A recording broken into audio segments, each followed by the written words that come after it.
하나님 말씀은 사사기 6장 11절에서부터 24절입니다. 6장 11절부터 24절까지 제가 읽겠습니다. 여호와의 사자가 아비에셀 사람 요아스에게 속한 오브라에 이르러 상수리 나무 아래 앉으니라. 마침 요아스의 아들 기드온이 미디안 사람에게 알리지 아니하려 하여 밀을 포도주 틀에서 타작하더니 여호와의 사자가 기드온에게 나타나 이르되 큰 용사여 여호와께서 너와 함께 계시도다 하며 기드온이 그에게 대답하되 오 나의 주여 여호와께서 우리와 함께 계시면 어찌하여 이 모든 일이 우리에게 일어났나이까. 또 우리 조상들이 일찍이 우리에게 이르기를 여호와께서 우리를 애굽에서 올라오게 하신 것이 아니냐 한 그 모든 이적이 어디 있나이까. 이제 여호와께서 우리를 버리사 미디안의 손에 우리를 넘겨주셨나이다 하니 여호와께서 그를 향하여 이르시되 너는 가서 너의 힘으로 이스라엘을 미디안의 손에서 구원하라. 내가 너를 보낸 것이 아니냐 하시니라.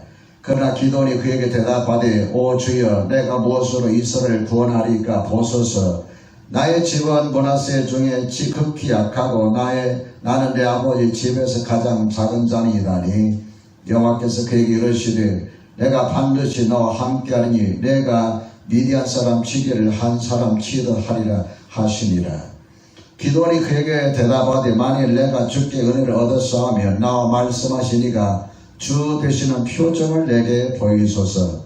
내가 예물을 가지고 다시 주께로 와서 그것을 주 앞에 드리기까지 이곳을 떠나지 마시기를 원하나이다 하니 그가 이르되 내가 너 돌아올 때까지 머무르라 하니라. 기드온이 가서 염소 새끼 하나를 준비하고 가루 한 에바로 무교병을 만들고 고기를 솥불에 담고 국을 양푼에 담아 상수리 나무 아래 그에게로 가져다가 드리매 하나님의 사자가 그에게 이르되 고기와 무교병을 가져다가 이 바위 위에 놓고 국을 부으라 하니 기드온이 그대로 하니라. 여호와의 사자가 손에 잡은 지팡이 끝을 내밀어 고기와 무교병에 대니 불이 바위 위에서 나와 고기와 무교병을 살랐고 여호와의 사자는 떠나서 보이지 아니한지라. 기드온이 그가 여호와의 사자인 줄을 알고 이르되 슬프도소이다. 주 여호와여 내가 여호와의 사자를 대면하여 봤나이다 하니 여호와께서 그에게 이르시되 너는 안심하라 두려워하지 말라 죽지 아니하리라 하시니라. 기드온이 여호와를 위하여 거기서 제단을 쌓고 그것을 여호와 살룸이라 하였더라. 그것이 오늘까지 아비에셀 사람에게 속한 오브라에 있더라. 아멘. 오늘 하나님께서 우리에게 주시는 말씀은 사사기 6장 11절에서부터 24절입니다.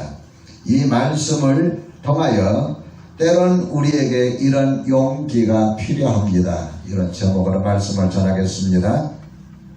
말씀을 듣기 전에 잠시 옆에 계신 분들과 또 온라인으로 예배 드리는 분들과 인사를 나누는 시간 갖도록 하겠습니다. 만나서 반갑습니다.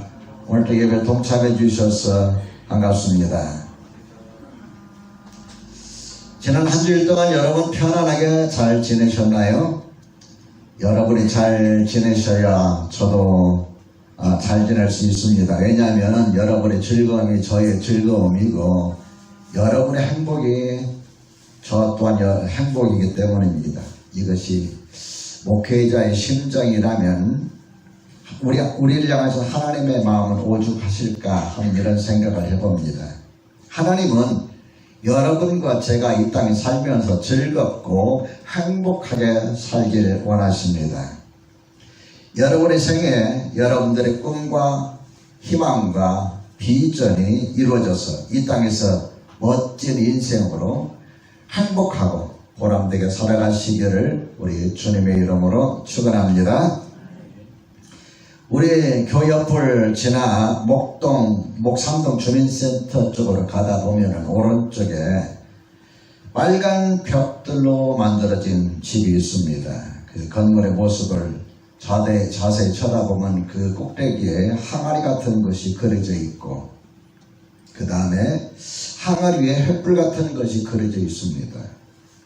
이곳을 오가다 보면서 이게 뭘까라고 굉장히 궁금했어요. 이단이 아닌가라고 생각했었는데 하나의 교회 이쪽으로 이전하고 나서 알고 보니까 이것이 바로 기도원 협회 건물이었어요. 기도원 협회는 1899년 미국에서 설립된 평신도 선교단체지요. 기도원의 미덕인 겸손, 신앙, 복종 이런 것들을 기리면서 만들어진 단체라고 합니다.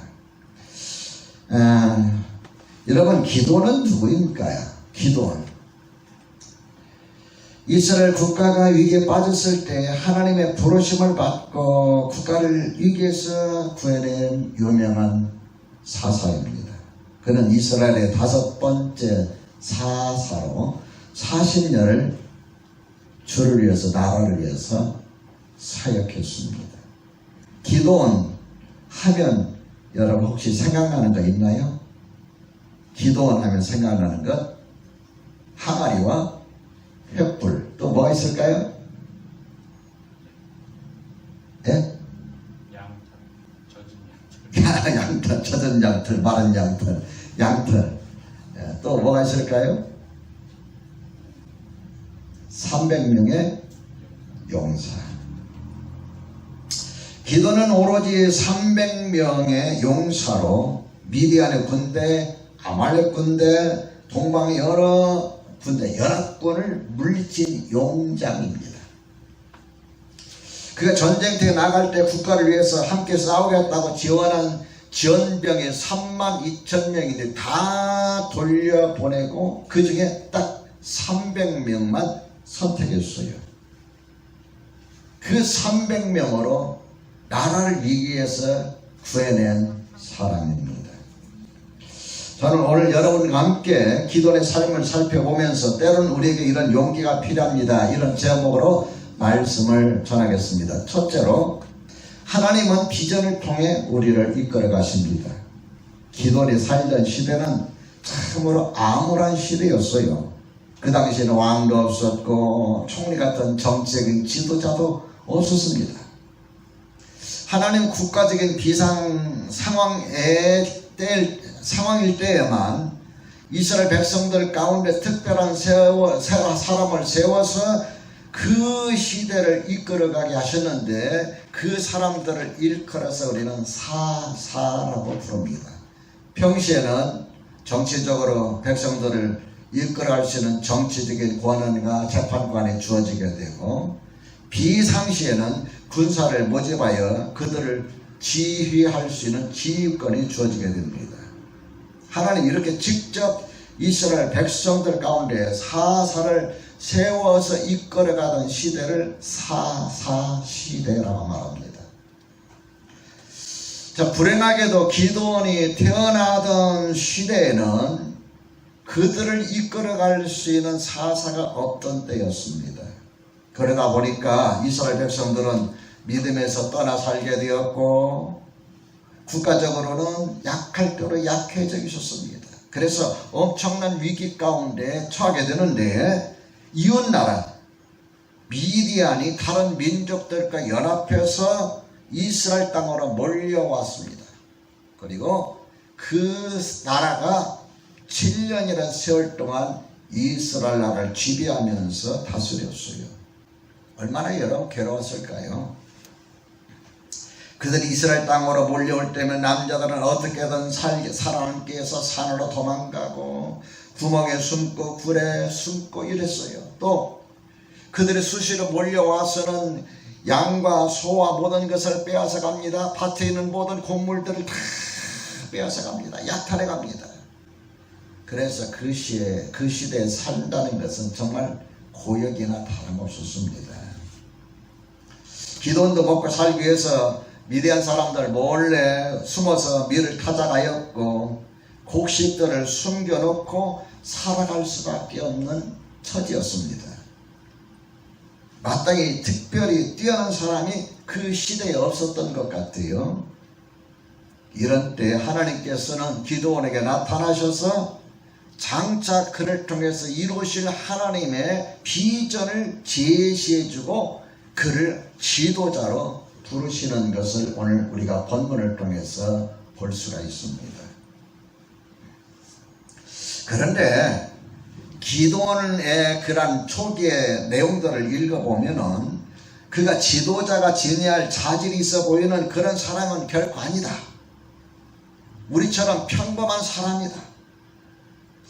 미디안 사람들이 두려워서 미디안 사람들 몰래 숨어서 밀타작하는 겁쟁이였다.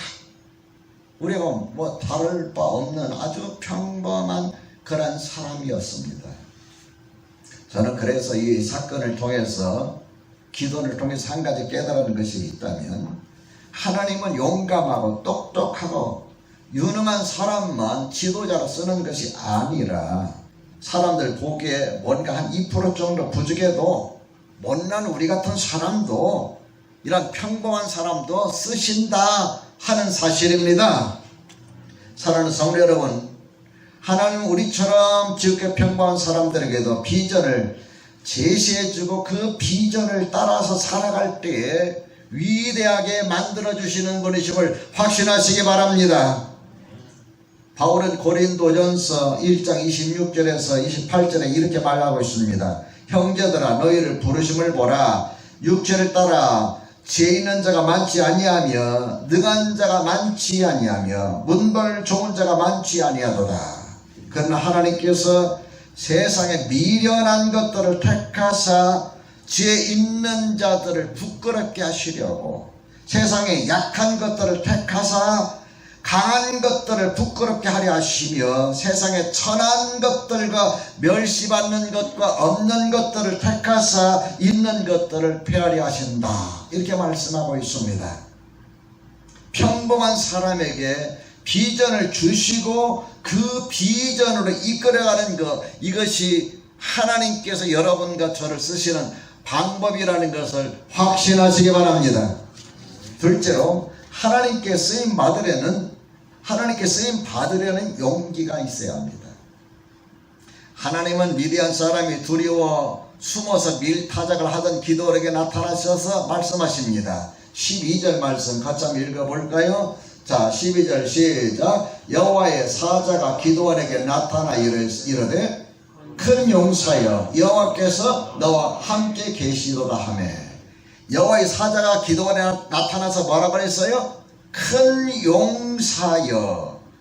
기도를 뭐라고 불렀어요? 큰 용사라고 불렀어요. 여러분, 과연 미디안 사람들이 무서워서 숨어서 밀타작하는 이 사람을 누가 큰 용사라 부르겠어요? 아마 저 같으면 이렇게 말했을 거예요. 야, 이 겁쟁이야, 뭐가 그리 숨어서 밀타작해? 너 정말 사나이야? 겁쟁이지? 아마 저 같으면 그렇게 이야기했을 건데, 하나님께서는 뭐라 그랬어요? 이 겁쟁이에게 큰 용사라고 부르셨어요. 저는 이거 보면서 참 하나님 멋진 분이다. 우리는 겁쟁이를 겁쟁이라고 부르잖아요. 근데 하나님은 이 겁쟁이 같은 그 기도를 뭐라고 불렀어요? 큰 용사. 여러분, 하나 얼마나 멋진 분입니까? 하나님이 기도원에게 이렇게 말씀하시는 거예요. 기도원아, 너 더 이상 겁내지 말고 숨은 곳에서 용기 있게 나와봐. 내가 내 곁에 있잖아. 그런 용기를 가져. 알았지? 너는 분명 훌륭한 일을 해낼 사람이야. 그러니 용기를 가져 라고 말씀하시는 거예요. 이것이 하나님이 여러분과 저를 격려하는 방식인 걸 기억합시다. 내일의 꿈과 희망을 향해서 나아가려면 현실에 도전할 용기가 필요합니다. 유대인 속담에 이런 말이 있어요. 재물을 잃는 것은 인생의 절반을 잃어버린 것이다. 재물을 잃는 것은 인생의 절반을 잃어버리는 것이다. 그러나 용기를 잃는 것은 인생의 전부를 잃어버리는 것이다. 용기를 잃는 것을 뭘 잃었다고요? 인생의 전부. 우리가 살다 보면 사업에 실패할 수도 있고, 재물을 잃어버릴 수도 있고, 건강도 잃어버릴 수 있어요. 그러나 무엇보다도 잃어버려서 안 될 것이 있는데, 그것이 바로 뭐냐면은 용기입니다. 용기를 잃어버리면 다 잃는다고 했어요. 여러분 발명왕 하면 누가 생각납니까? 토마스 에디슨이죠. 그는 노년에 그 아들과 함께 실험실에서 중요한 실험을 하다 그만 폭발 사고가 일어났어요. 화학 약품을 잘못 섞어서 화재가 발생한 거예요. 오래된 목조 건물이 3시간에 불이 버텨 활활 타오르고 있습니다. 그래서 급히 아들을 불렀어요. 뭐라고 했을까요? 여러분 같으면은, 여러분 에디슨이라면은 아들을 불렀어요. 그 다음 무슨 이야기 할까요? 예? 올려보세요. 인터넷 라이브에. 빨리 불똥이 가져와라고도 말할 수 있고, 뭐라고 했을까요? 상상.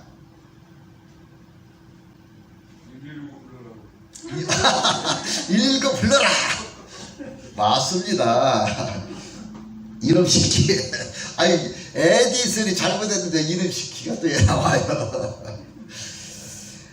에디슨이 뭐라고 했느냐 하면 아들한테 내 어머니 빨리 불러와라. 그러자 아버지 왜요? 내 어머니는 지금껏 작은 마을에서만 자라서 이렇게 큰 거를 한 번도 구경한 적이 없단다. 그러니 불 구경하러 빨리 모셔라. 그랬어요. 아들이 순간 어리벙벙해진 거예요. 아버지가 도대체 제 정신인가? 지금 불길이 휩쓸려 모든 것이 다 가고 지금 없어지는 그 뼈대만 남아가는 그 순간인데 어머니 빨리 와서 불 구경하러 가는 거예요. 자, 다 타버리고 말았습니다. 그 아들에게 묻습니다. 혹시 트랙터 가지고 있는 사람 알고 있나? 네, 알고 있습니다만 무엇에 쓰려고요? 여기에 건물 다시 짓자. 이제 다시 새롭게 일을 시작할 때가 되었다. 이제 다시 새롭게 일을 시작할 때가 되었다. 불타 없어진 제사를 안타까워하거나 망연자실하며 과거에 집착하기보다는 새로운 일에 대한 도전할 용기를 가지고 있었던 겁니다. 그는 이렇게 우리에게 말합니다. 시도했던 모든 것이 물거품이 되었더라도 그것은 또 하나의 전진이기 때문에 나는 용기를 잃지 않는다.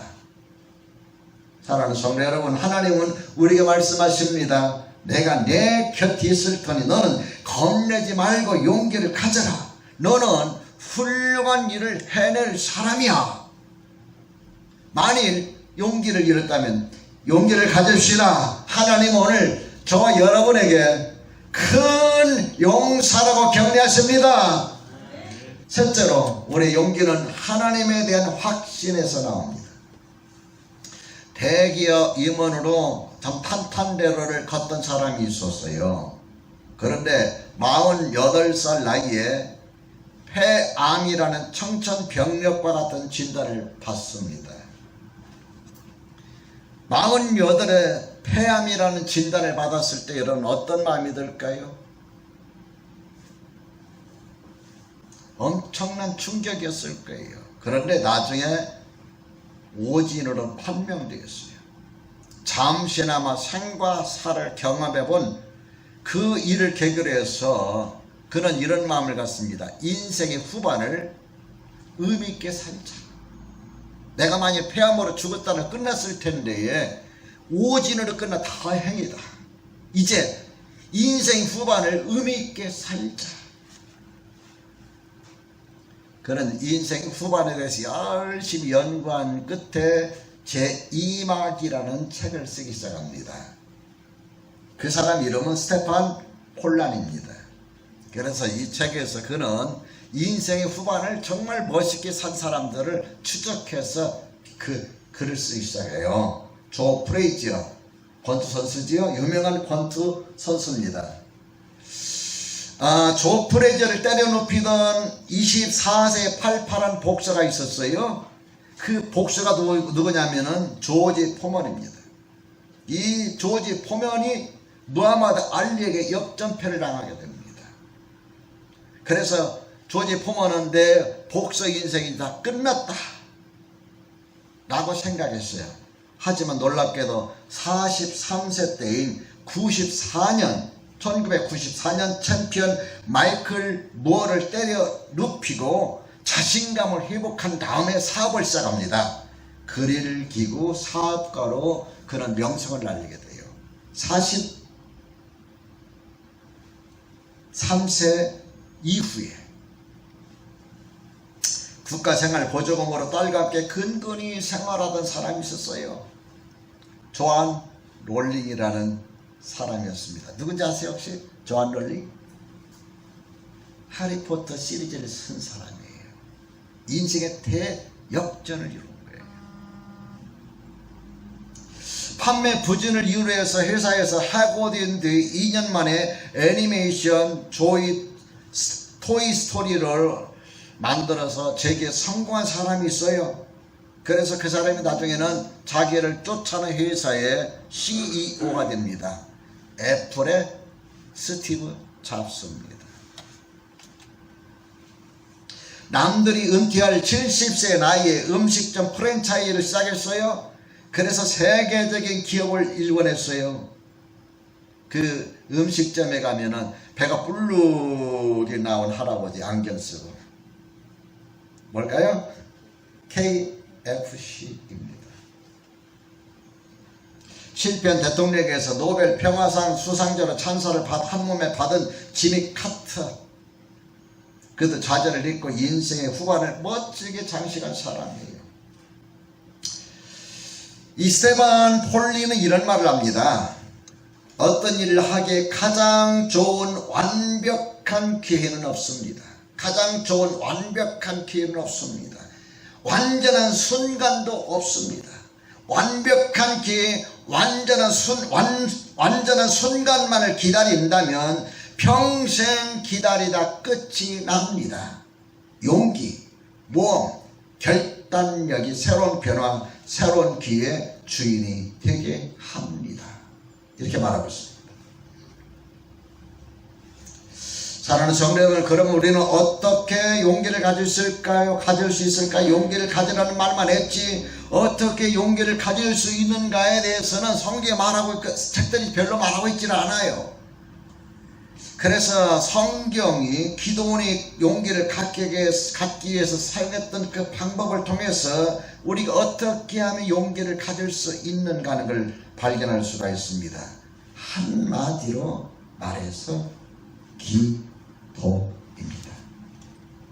기도와 기도의 응답의 확신이 기도원이 300명의 군사를 이끌고 미디안 백성들과 미디안 대군을 물리칠 수 있었던 거예요. 그 용기가 어디에서부터 나오느냐 하면은 바로 기도와 기도의 응답에서부터 나오는 거예요. 기도는 용기가 필요할 때마다 하나님께 기도하였고 그 응답을 통해서 비전에 대한 확신을 품게 되었고 그 확신 가운데서 용기를 갖게 된 것입니다. 우리가 보통 어려운 당하면 그러잖아요. 앞으로 잘 될 거야. 잘 될 거야. 잘 될 거라는 건 좋긴 하지만 막연하잖아요. 예? 구체적이지 못하기 때문에.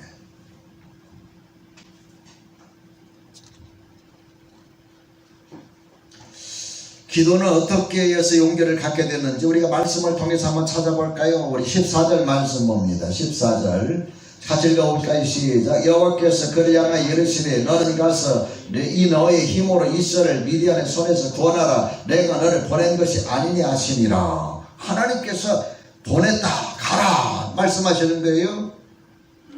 자, 이 말씀을 들었던 기도원이 15절에 뭐라고 고백하는지 한번 볼까요? 읽어봅시다. 시작. 그러나 기도원이 그에게 대답하되 오 주여 내가 무엇으로 이스라엘을 구원하리까? 보소서 나의 집은 므낫세 중에 극히 약하고 나는 내 아버지 집에서 가장 작은 자니이다 그랬어. 자기의 부족함을 고백하는 거예요. 이 백성을 구원하라. 너 나를 위해서 일하라. 너는 나 일꾼이다 말할 때 말씀하실 때 기도원이 뭐래? 나는 너무나 부족합니다. 16절은 기도원에게 주신 하나님의 비전이 나오지요. 16절 보면은 여호와께서 그에게 이르시되 내가 반드시 너와 함께하리니 내가 미디안 사람 치기를 한 사람을 치하리라. 반드시 너와 함께한다. 그럴 때 기도원이 뭐라고 하나님 앞에 요구합니까? 17절 보면은 만일 내가 주께 은혜를 얻었사하면 나와 말씀하신 이가 주님 되시는 표징을 내게 보여주소서 그랬어요. 주님이 나와 함께 하시는 사인을 알게 해주십시오. 보여주십시오. 증거를 보여주십시오라고 말합니다. 그런 이후에 하나님은 기드온에게 19절에서 24절에 그 증거를 보여주셨고 25절 이하에 보면은 기드온은 확신을 얻는 용기를 내어서 이스라엘 백성들을 구원하기 위해서 결단을 내리게 되는 걸 보게 됩니다. 36절에서 40절에도 보면은 기도원이 하나님께 응답을 통하여 확실한 증거를 보여주실 것을 기도하지요. 그런 후에 300명을 거느리고 7장 12절에 보면 무수한 미디안 군사들을 물리치게 되는 걸 볼 수가 있습니다. 이것이 바로 기도원의 방식이에요. 기도의 응답을 통한 확신, 이것이 기도원이 용기를 갖게 된 비결이다 그 말이에요. 사랑하는 성도 여러분, 자신만의 꿈과 희망과 비전을 이룬 사람은 용기를 가진 사람들이에요. 실패했다고 해서 실망하거나 포기하지 않습니다. 비전의 사람은 마음속의 두려움을 물리칠 수 있는 용기를 가진 사람이요, 실패를 딛고 다시 일어설 수 있는 용기를 가진 사람이요, 자신의 목표에 대해 힘있게 도전할 용기를 가진 사람이에요. 오늘 혹시 여러분 가운데 용기를 잃어버린 분 안 계십니까? 수많은 아픔과 시련에 지쳐서 삶의 의욕을 잃어버리진 않으셨습니까? 자신의 힘으로 벗어날 수 있는 환경 속에서 장래에 대해서 염려 걱정하고 계시는 분 안 계십니까? 미디안 사람들의 감시의 틈을 타서 생활과 염려하면서 포도도 틀에서 두려운 마음으로 밀타작을 하고 있던 기드온에게 하나님께서 말씀하셨어요. 큰 용사야, 큰 용사야. 하나님 오늘 저 여러분에게 말씀하십니다. 큰 용사야. 사랑하는 성도 여러분, 하나님은 여러분과 저를 이렇게 쓰시기를 원하십니다. 하나님 앞에 용기를 갖는 것은 내 능력이 아니에요. 그분 앞에 내가 기도할 때 거기에서는 확신, 그 확신 가운데서 내가 나아갈 때에 용기가 생기는 걸 기억하시면서 자 여러분, 우리 한 해 동안 용기 있는 삶을 향해서 나아가기를 주님의 이름으로 축원합니다. 기도하겠습니다. 자비하신 하나님 아버지, 이 시간 말씀을 통해서 다시 한번 저희들의 모습을 돌이켜봅니다. 큰 용사여, 사실은 미디안 군사들이 두려워서 포도주 들 사이에 숨어서 밀타작을 하고 계셨습니다. 들킬까 봐서, 들키면 다 빼앗길까 봐서, 그들에게 들키면 매맞을까 봐서 숨어서 그저 하루하루 살기 위해서 밀타작을 하고 있었습니다. 하나님 그에게 나타나셔서 말씀하십니다. 큰 용사여.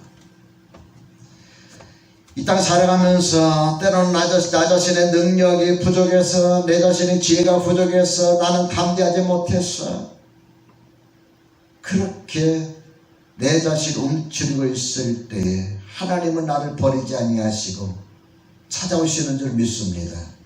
이런 나에게도 주님은 말씀하시는 줄 믿습니다. 큰 용사여, 내가 너와 함께 하도다.